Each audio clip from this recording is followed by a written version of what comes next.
जय मसीह की मसीह में मेरे प्रिय मित्रों, आप सभी का स्वागत है बाइबल के अध्ययन में। और आज का विषय रहेगा ठोकर, क्षमा और विश्वास का रहस्य। काफी रोचक विषय है। मैं फिर से दोहराना चाहूंगा, आज का विषय रहेगा ठोकर, क्षमा और विश्वास का रहस्य। वचन को लिया गया है लूका रचित सुसमाचार 17 अध्याय 1 से लेके 10 पद तक। आइए हम सबसे पहले वचन को ही पढ़ लेते हैं। तो यहाँ पर वचन इस प्रकार लिखा है, हो नहीं सकता कि ठोकर न लगे, परंतु हाय उस मनुष्य पर जिसके कारण वे आती है। जो इन छोटों में से किसी एक को ठोकर खिलाता है, उसके लिए यह भला होता कि चक्की का पाट उसके गले में लटकाया जाता और वह समुद्र में डाल दिया जाता। सचेत रहो, यदि तेरा भाई अपराध करे तो उसे समझा, और यदि पछताए तो उसे क्षमा कर। यदि दिन भर में वह 7 बार तेरा अपराध करे और 7 बार तेरे पास फिर आकर कहे कि मैं पछताता हूँ, तो उसे क्षमा कर। तब प्रेरितों ने प्रभु से कहा, हमारा विश्वास बढ़ा। प्रभु ने कहा कि यदि तुमको राई के दाने के बराबर भी विश्वास होता तो तुम इस तूत के पेड़ से कहते कि जड़ से उखड़कर समुद्र में लग जा, तो वह तुम्हारी मान लेता। पर तुम में से ऐसा कौन है जिसका दास हल जोतता या भेड़ चराता हो, और जब वह खेत से आए तो उससे कहे तुरंत आकर भोजन करने बैठ, और यह न कहे कि मेरा खाना तैयार कर, और जब तक मैं खाऊं पीऊं तब तक कमर बांध कर मेरी सेवा कर, इसके बाद तू भी खा पी लेना। क्या वह उस दास का निहोरा मानेगा कि उसने वे ही काम किए जिसकी आज्ञा दी गई थी? इसी रीति से तुम भी जब उन सब कामों को कर चुको जिसकी आज्ञा तुम्हें दी गई थी, तो कहा हम निकम्मे दास हैं कि जो हमें करना चाहिए था वही किया है। आमीन। मेरे प्रिय मित्रों, लूका रचित सुसमाचार 17 अध्याय 1 से लेके 10, यह एक बहुत ही छोटा सा भाग है, लेकिन इसकी शिक्षा बहुत गहरी है। यहाँ पर प्रभु यीशु मसीह अपने चेलों को 3 बहुत ही महत्वपूर्ण विषय को सिखा रहे हैं, जैसे कि दूसरों को ठोकर न पहुंचाना, बार बार क्षमा करना, विश्वास और नम्र सेवक होने का सही अर्थ। तो मेरे प्रिय मित्रों, पहली नजर में ये बातें अलग अलग लगती है, लेकिन वास्तव में ये सब एक दूसरे से जुड़ी हुई है। यदि कोई व्यक्ति मसीह का सच्चा चेला बनना चाहता है तो उसे अपने जीवन में पवित्रता, क्षमा, विश्वास और नम्रता लानी होगी।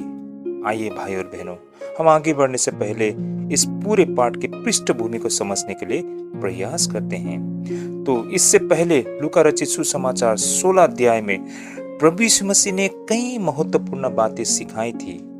बेईमान भंडारी का दृष्टांत, धन और परमेश्वर के बीच चुनाव, अमीर और लाजरस की कहानी। फरीसी लोग धन से बेहद प्रेम किया करते थे और अपने आप को धार्मिक समझते थे। मेरे प्रिय मित्रों, अब अध्याय 17 में प्रभु यीशु मसीह विशेष रूप से अपने चेलों को सिखाते हैं कि परमेश्वर के राज्य में जीवन कैसा होना चाहिए। हम शुरुआत करते हैं लूका रचित सुसमाचार 17 अध्याय 1 और 2 पद से। यहाँ पर ठोकर और पाप के विषय में बताई गई है। फिर उसने अपने चेलों को कहा, हो नहीं सकता कि ठोकर न लगे, परंतु हाय उस मनुष्य पर जिसके कारण वे आती है। जो इन छोटों में से किसी एक को ठोकर खिलाता है, उसके लिए यह भला होता कि चक्की का पाट उसके गले में लटकाया जाता और वह समुद्र में डाल दिया जाता। लूका 17 का 1 और 2 पद। मेरे प्रिय मित्रों, यहाँ पर ठोकरें तो अवश्य लगेगी, परंतु हाय उस मनुष्य पर जिसके द्वारा वे आती है, ऐसा कहा गया है। तो यहाँ पर ठोकर का अर्थ क्या है? मेरे प्रिय मित्रों, ठोकर का अर्थ होता है केवल किसी को दुख पहुंचाना नहीं, बल्कि यह किसी व्यक्ति को पाप करने के लिए उकसाना, उसके विश्वास को गिराना या उसे परमेश्वर से दूर करना भी होता है।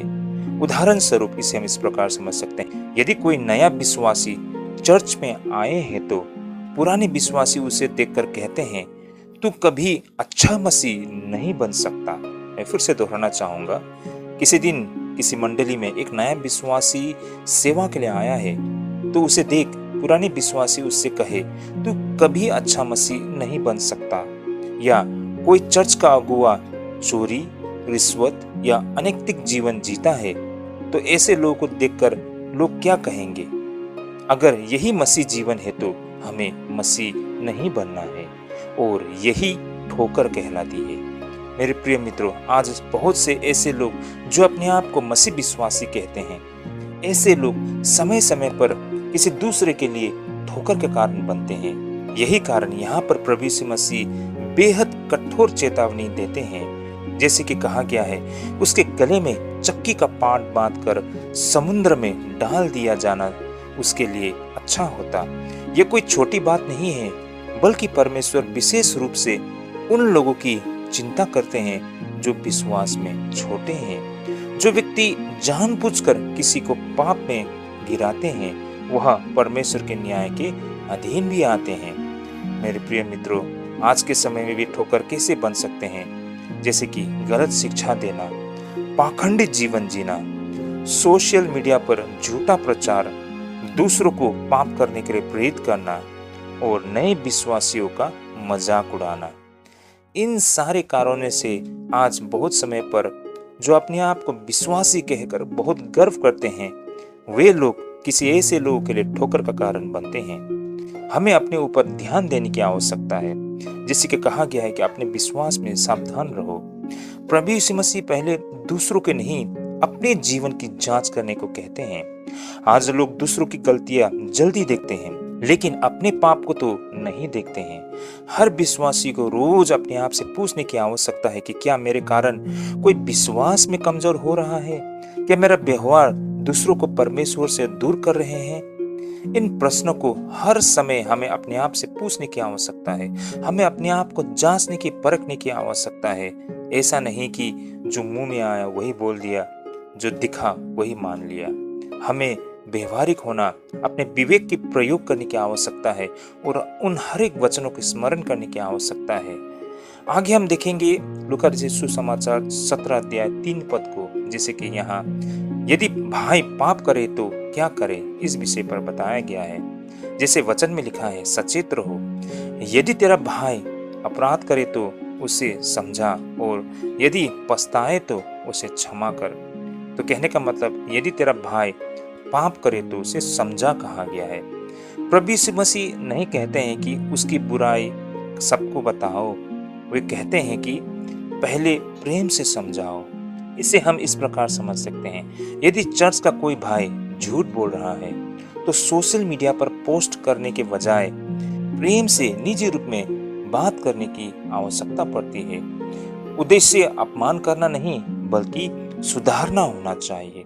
बड़ी दुख की बात है, आजकल बहुत सारे जो अपने आप को अगुआ कहते हैं, वे सोशल मीडिया में आकर किसी दूसरे अगुआ के विषय में बहुत ही बुरी बातें कहते हैं, किसी दूसरे मंडली की बदनाम करते हैं, किसी अन्य लोगों की शिक्षा को भला बुरा कहते हैं, सभी को बुरा कहकर अपनी शिक्षा को सही कहते हैं, और वो भी सोशल मीडिया पर। कितनी बुरी बातें हैं भाई और बहनों। आगे हम देखते हैं लूका 17 का 3 और 4 पद में, जहां सच्ची क्षमा का विषय में बताया गया है। आइए हम वचन को पढ़ते हैं। जैसा लिखा है, यदि दिन भर में वह 7 बार तेरा अपराध करे और 7 बार तेरे पास फिर आकर कहे कि मैं पछताता हूँ, तो उसे क्षमा कर। यहाँ पर 7 बार का अर्थ क्या है? मेरे प्रिय मित्रों, यहाँ 7 बार का अर्थ यह केवल संख्या नहीं है, इसका अर्थ है बार बार क्षमा करने के लिए तैयार रहना, जैसे परमेश्वर हमें बार बार क्षमा करते हैं।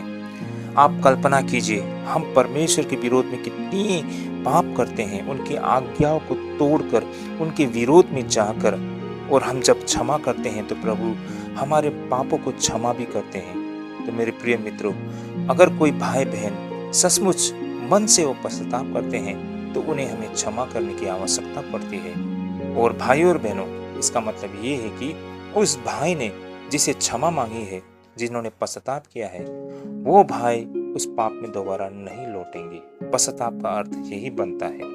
तो क्या इसका अर्थ है कि अत्याचार सहते रहे? नहीं, क्षमा करना और गलत काम को सही मान लेना अलग बातें हैं।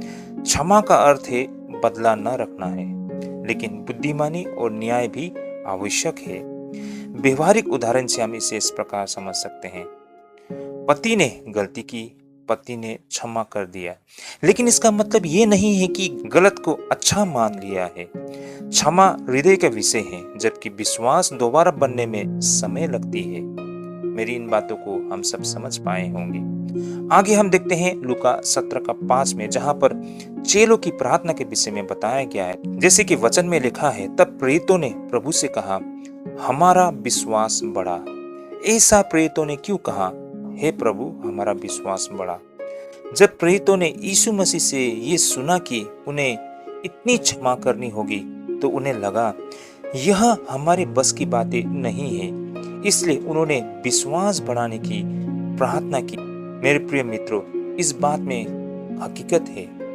एक इंसान के नाते किसी को भी बार बार क्षमा वो नहीं कर पाएंगे। वही व्यक्ति किसी व्यक्ति को क्षमा कर सकता है, वो भी बार बार, जिसमें पवित्र आत्मा का वास हो। मेरे प्रिय मित्रों, इस बात पर मैं ये कहना चाहूँगा कि ये विषय प्रतिदिन के जीवन में हम सब के लिए बहुत ही आवश्यक है। परिवार में क्षमा करने के लिए, चर्च में सेवा करने के लिए, कठिनाइयों में टिके रहने के लिए हमें परमेश्वर की सहायता चाहिए। हमारे अपने कोशिश और हमारी ताकत से हम किसी को भी बार बार क्षमा नहीं कर सकते हैं। हम एक बार, दो बार क्षमा करेंगे, तीसरी बार हम नाराज हो जाएंगे। लेकिन पवित्र आत्मा के द्वारा परमेश्वर का प्रेम और कृपा का वजह से ही हमें वो मन मिलता है कि हम भी लोगों को बार बार क्षमा कर सके, जिस तरह परमेश्वर ने हमें बार बार क्षमा की है। जब कोई व्यक्ति इन बातों को वास्तव में एहसास करते हैं, उसे महसूस होता है और वो सत्य को समझते हैं, तो बेशक वह व्यक्ति भी किसी दूसरे को क्षमा करने के लिए तैयार रहते हैं। आगे हम देखते हैं राई के दाने के जितना विश्वास, जो कि लूका 17:6 में कहा गया है। वचन को हम पढ़ते हैं। वचन यहाँ पर इस प्रकार लिखा है, प्रभु ने कहा कि यदि तुमको राई के दाने के बराबर भी विश्वास होता, तो तुम इस तूत के पेड़ से कहते कि जड़ से उखड़कर समुद्र में लग जा, तो वह तुम्हारी मान लेता। लूका 17:6। तो यहाँ पर यदि तुम्हारा विश्वास राई के दाने के बराबर भी हो, ऐसा कहा गया है। यहाँ प्रभु यीशु मसीह विश्वास की मात्रा नहीं, बल्कि उसकी वास्तविकता पर जोर देते हैं। छोटा लेकिन सच्चा विश्वास भी परमेश्वर के हाथ में महान कार्य कर सकता है। यहाँ पर सहतूत का पेड़ क्यों? देखिए, सहतूत का पेड़ गहरी जड़ों वाला होता है, अर्थात जो बातें असंभव लगती है परमेश्वर उन्हें भी कर सकता है। मेरी बातों को आप लोग समझ पा रहे होंगे। यहाँ पर सहतूत के पेड़ के विषय में बताया गया होता है, उसका जड़ बहुत गहरा होता है। उस पेड़ को निकालकर समंदर में हम नहीं डाल सकते हैं। कहने का मतलब ये असंभव है। उसी प्रकार हमारे जीवन में भी ऐसे बहुत सारे चीज है जो कि हमारे लिए असंभव लगता हो, लेकिन परमेश्वर पर विश्वास और पवित्र आत्मा के सामर्थ्य के द्वारा उन असंभव चीज पर भी हम विजय पा सकते हैं। इसे हम उदाहरण स्वरूप समझ सकते हैं। मान लीजिए किसी के प्रति हमारे मन में वर्षों से कड़वाहट है, उसे हम क्षमा नहीं कर सकते, उसका चेहरे को भी हमें देखने के लिए मंजूर नहीं है। लेकिन भाइयों और बहनों, प्रभु की कृपा और दया और प्रेम के वजह से हम उन्हें भी क्षमा कर सकते हैं। जो चीज असंभव लगता था वो संभव हो सकती है। हमारी पुरानी दुश्मनी, कठिन परिस्थिति, असंभव दिखाई देने वाली सेवा, ये सारे चीज संभव हो सकती है जो कि एक समय में असंभव लगती थी। तो भाई और बहनों, क्या इसका मतलब जो चाहो वही होगा? बिल्कुल नहीं। विश्वास परमेश्वर की इच्छा पर भरोसा है, ना कि अपनी इच्छा पूरी करने का साधन। बहुत लोगों को ऐसा लगता है कि मेरा परमेश्वर पर विश्वास बहुत मजबूत है और यही कारण मैं जो चाहूंगा वो हो जाएगा, या फिर मैं जैसा चाहूंगा परमेश्वर से ये चीज करा सकूंगा, या फिर मेरा इतना विश्वास है कि हर चीज संभव है, जैसा मैं चाहूं वैसा हो। लेकिन हकीकत ऐसा नहीं है। विश्वास आपका हो सकता है, लेकिन हकीकत कुछ और हो सकता है। परमेश्वर सत्य है और परमेश्वर सत्य के मुताबिक कार्य करते हैं। आपका विश्वास का मतलब ये नहीं है कि आप सही हो। आपका परमेश्वर पर विश्वास है, लेकिन परमेश्वर आपके भलाई के लिए अपने तरीके से परमेश्वर कार्य करेंगे। इसका मतलब ये नहीं है कि आपका विश्वास का मतलब आप जो चाहे वो करवाएंगे, बल्कि आपका विश्वास का मतलब ये है कि परमेश्वर जो चाहेंगे वही करेंगे, और उस पर आप विश्वास करते हैं और प्रभु पर आप भरोसा रखते हैं। आगे हम देखते हैं नम्र सेवक का दृष्टांत, जो कि लूका 17 का 7 से लेकर 10 पद तक लिया गया है। इसे मैं पढ़ना चाहूंगा। यहाँ पर वचन इस प्रकार लिखा है, परंतु तुम में से ऐसा कौन है जिसका दास हल जोतता या भेड़ चराता हो, और जब वह खेत से आए तो उससे कहे तुरंत आकर भोजन करने बैठ, और यह न कहे कि मेरा खाना तैयार कर, और जब तक मैं खाऊं पीऊं तब तक कमर बांध कर मेरी सेवा कर, इसके बाद तू भी खा पी लेना। क्या वह उस दास का निहोरा मानेगा कि उसने वे ही काम किए जिसकी आज्ञा दी गई थी? इसी रीति से तुम भी जब उन सब कामों को कर चुके जिसकी आज्ञा तुम्हें दी गई थी, तो कहा हम निकम्मे दास है कि जो हमें करना चाहिए था वही किया है। लूका 17 का 7 से 10। मेरे प्रिय मित्रों, प्रभु यीशु मसीह एक सेवक का उदाहरण देते हैं।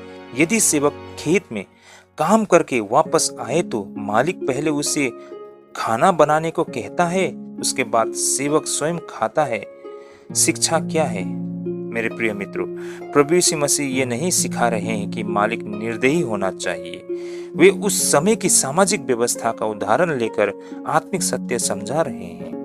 तो मेरे प्रिय मित्रों, यहाँ पर जब तुम सब कुछ कर लो तब भी कहो कि हम निकम्मे दास है, इसका अर्थ क्या है? इसका अर्थ ये है कि हमने परमेश्वर पर कोई एहसान नहीं किया, जो किया वह कर्तव्य था। आज के समय में बहुत सारे लोगों को ऐसा लगता है कि मैं चर्च जाता हूँ, मैं दान देता हूँ, मैं सेवा करता हूँ, इसलिए परमेश्वर मुझे विशेष आशीष देने के लिए बाध्य है। लेकिन प्रभु यीशु मसीह कहते हैं नहीं, सब कुछ अनुग्रह है। भाई और बहनों, बहुत सारे लोगों को लगता है जब वो चर्च जाते हैं, दशवांश देते हैं, सभाओं में भाग लेते हैं, तो उनको ऐसा लगता है कि उन्होंने प्रभु के लिए कुछ किया है। कहने का मतलब, बहुत सारे लोगों को ऐसा भी लग सकता है कि उन्होंने परमेश्वर पर बहुत बड़ा एहसान किया है दशवांश देकर, दान देकर। लेकिन भाई और बहनों, ये जो भी कुछ करते हैं वास्तव में हम खुद अपने लिए कर रहे होते हैं। भाई और बहनों, हम जितना भी कुछ परमेश्वर के लिए करते हैं, वास्तव में परमेश्वर ने हमारे लिए जितना किया उसकी तुलना में कुछ भी नहीं है। लेकिन प्रभु हमारा हृदय को देखता है, हमारे नियत को देखता है। इसलिए हमने जो कुछ भी प्रभु की सेवा में किया है, प्रभु पर हमने कोई एहसान नहीं किया है। इस तथ्य को हमें समझना होगा। इसे हम बिल्कुल इस प्रकार समझ सकते हैं, एक नर्स दिन रात ईमानदारी से मरीजों की सेवा करती है। यदि वह ये सोचे कि अब परमेश्वर मुझ पर ऋणी हो गया तो यह गलत सोचे, लेकिन यदि वो कहे जो कुछ मैं करता हूँ वह परमेश्वर की कृपा से करता हूँ, तो यह नम्रता को दिखाती है। मेरी बातों को आप लोग समझ पा रहे होंगे। हमें घमंड नहीं करनी चाहिए, है ना? हमने परमेश्वर के आज्ञा को पालन करके हमने प्रभु को ऋणी भी नहीं डाला है, बल्कि ये सेवा करने के लिए मन और ये ताकत परमेश्वर ने मुझे दी है। और इस तरह की सोच ये दिखाता है कि हम नम्र है। तो यही था भाई और बहनों 7 से लेकर 10 पद तक का अर्थ। अब हम देखते हैं इस पूरे भाग का मुख्य संदेश। आज का अध्ययन से हमें जो संदेश मिला है वो ये है कि किसी के विश्वास में ठोकर ना बने, क्योंकि आपका जीवन दूसरों को परमेश्वर के करीब भी ला सकते हैं और दूर भी कर सकते हैं। दूसरा, प्रेम से सुधारो और दिल से क्षमा करो। कहने का मतलब, जैसे परमेश्वर ने हमें क्षमा किया वैसे ही हम भी दूसरों को क्षमा करनी चाहिए। तीसरा, हमने ये समझा है कि छोटा लेकिन सच्चा विश्वास बहुत सामर्थी है। परमेश्वर विश्वास के द्वारा असंभव परिस्थिति में भी कार्य कर सकते हैं। चौथा, हमने ये भी देखा है कि नम्र सेवक बने रहना चाहिए, सेवा करके घमंड ना करें। यदि याद रखें कि सब कुछ परमेश्वर की कृपा से है। तो ये था आज के अध्ययन का संदेश। साथ ही भाई और बहनों, आज हमें आत्म परीक्षण भी करने की आवश्यकता है कि कहीं मेरे कारण कोई व्यक्ति विश्वास में ठोकर तो नहीं खा रहे हैं? जैसे कि क्या मैं किसी को क्षमा करने से इनकार कर रहा हूँ? क्या मेरा विश्वास केवल शब्दों में है या वास्तव में परमेश्वर पर टिका है? या नम्र होकर परमेश्वर की महिमा चाहता हूँ? क्या मैं अपने कर्तव्य को परमेश्वर की कृपा का उत्तर मानता हूँ या उसके बदले में पुरस्कार का दावा करता हूँ? इस प्रकार मेरे प्रिय भाई और बहनों, हमें हर पल अपने आप को आत्म परीक्षण करने की आवश्यकता है। अंततः भाई और बहनों, ये भाग हमें याद दिलाते हैं कि मसीह जीवन केवल सिद्धांतों का पालन नहीं है, यह एक ऐसा जीवन है जो दूसरों को गिराने के बजाय उठाता है, बदले के बजाय क्षमा चुनते हैं, अपने शक्ति के बजाय परमेश्वर पर भरोसा करते हैं और अपने सम्मान के बजाय उसकी महिमा चाहते हैं। प्रभु आप सभी को ढेरों आशीष करे। जय मसीह की।